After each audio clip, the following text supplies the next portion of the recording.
Alam mo, nandito ako. Tatawagan pa lang kita. Hindi naman ikaw ang pinuntahan ko dito eh. Eh, sino naman? Basta, meron akong Eh, kausap. sino nga yun? Sino kausap mo ng ganitong oras?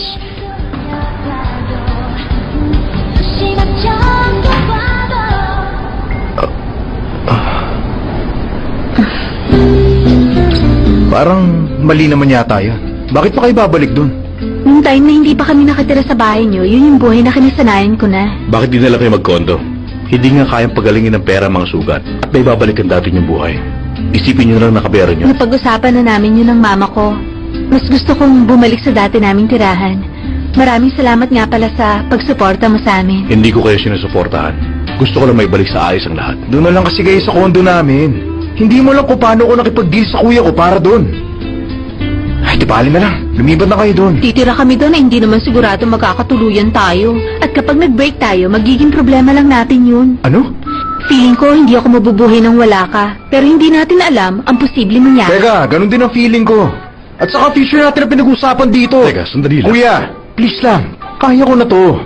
Seryoso ka ba? Walang kasiguruhang habang buhay tayong masaya. Baka nga mag-break pa tayo, no? Tumigil ka na nga. Daming dada. Hindi ka na.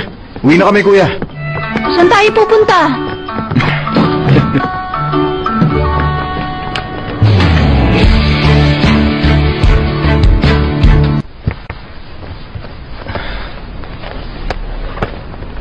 Sa mga naibigay namin problema, humihingi po ako na sorry. Patawarin niyo po kami. Promise po, hindi na po ulit yung mangyayari. Pinayagan na po kami ng daddy ko. Gusto ko rin po hingin ng blessing ninyo. Payagan niyo po kami mag-date ni Julia. Please po. Sana po pumayag na kayo.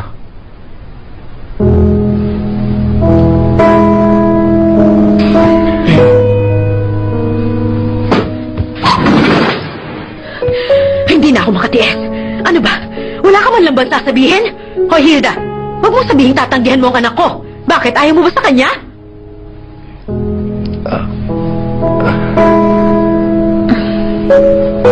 Pasensya na, pero hindi ako sang-ayon sa relasyon nilang dalawa. Ayoko nang magkaroon ng kaugnayan sa pamilya ninyo. Dahil nakikita kong nahihirapan ng anak ko. Mama. Ano? Ayaw niya daw kay Ryan? Hilda, napakagwapo ng anak ko. Matangkad, mabait. Tinaya niya ang buhay niya para kay Julia. Kung tutusin, may mas deserving pa para sa kanya. Aba, ang anak ko naman. Hindi mo maitatangging maganda siya. Mabait din ang anak ko at matalino pa. Ano sabi niya? Ang sabi niya, Hoy, Julia. Kailangan nandito ka sa bahay ng 9:00, ha? Huwag kang lalampas sa oras na yon. Kapag umuwi ka dito, naka-holding hands yan, malalagot ka sa akin. Hindi ako nagbibiro. kailangan 9 o'clock nandito na ako. Sa ngayon, holding hands lang ang pwede nating gawin.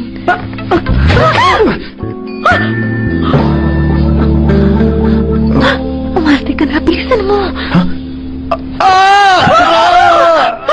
Hilda! Ano ba? Bakit mo sinaktan ang anak ko? Ryan, okay ka lang? Nasaktan ka ba? Okay lang ako kung pumayag na siya. Pag di siya pumayag, idemanda mo. Ha? Idemanda mo siya.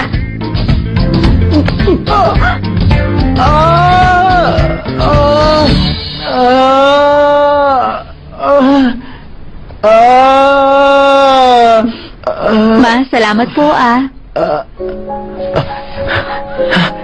Maraming salamat po, Mama.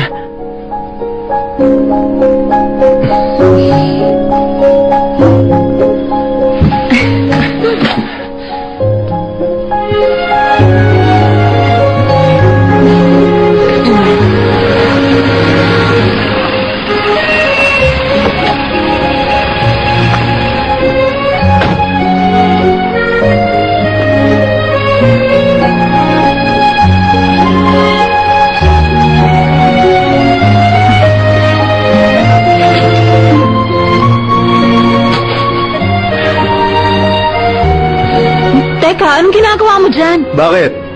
Iniisip mo na sa fairy tales lang ako? Halika na dito!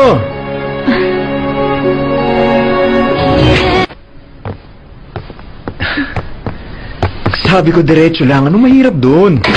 Mahirap kaya maglakad kapag madilim. Hindi mo pa ba na-experience yun? Tiwala ka na lang kasi sa akin, no? Bakit kasi kailangan ko pa maglakad ng ganito eh? Huwag ka naman sumagot dyan. Ano ba sabi ko pag sumasagot ka?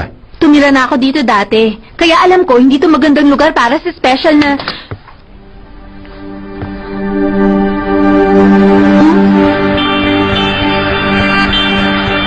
Anong ginagawa mo? Si Ryan King, napakagwapo niya. Upo ka. Hi, Ryan.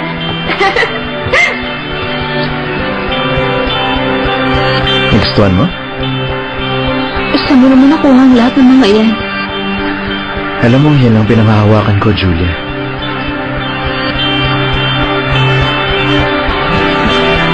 Ngayon ko lang napansin. Telegenic pala ako, ano? Talagang hindi ka na-touch sa ginawa ko? Hindi ako mahilig sa romance, horror movies ang gusto ko. At saka yung ganito. Thriller movies. Oo nga pala. Sige, manood tayo mamaya ng thriller na gusto mo. Sa ngayon, romance muna panoorin natin. Huwag mong gagawin. Anong gagawin ko? Dalawang hakbang lang laki ng bahay na to, no? Oo, di ba? Parating ng mama ko, sige ka! Pwede ko na mailak yung pinto eh. Ryan, ano ba? Ano bang ginagawa mo? Nandiyan na ako.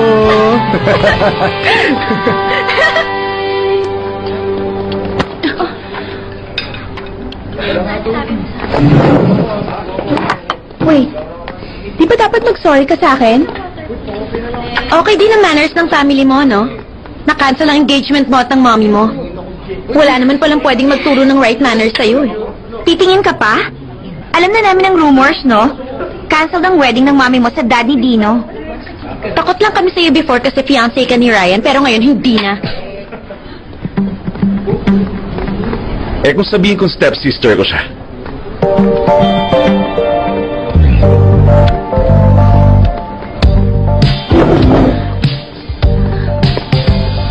I think masyado yata ako naging mabait.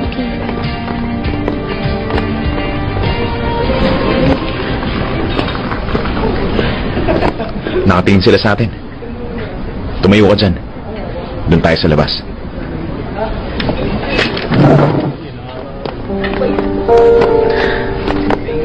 Hayaan mo isipin nilang close tayo. Para next time, hindi ka na ibubuli ng mga yan. Ayaw mo na bang maging bully ulit? At itaas ulit yung hair mo? Mas gusto kong style na to eh. No way. You should think again.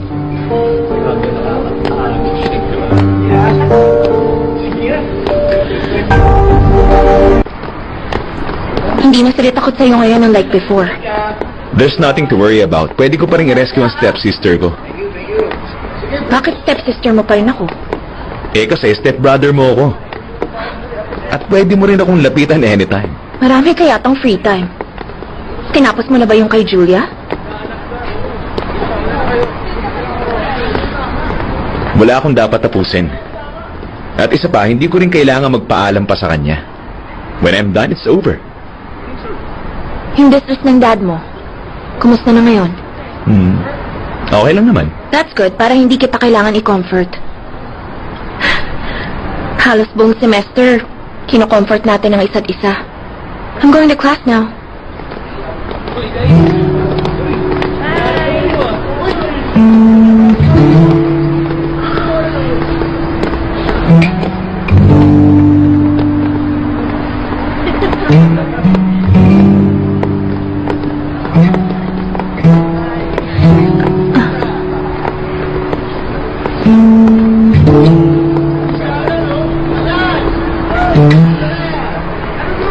Uy, lumabas na yung results! Tara na! Talaga? Uy! Simula ngayon, huwag ka nang lalapit sa akin, okay? Bakit? Lumabas na daw ang test results. Kapag natalo ni Rachel si Kenzo dahil worried siya sa pagkawala mo, I'm going to curse you.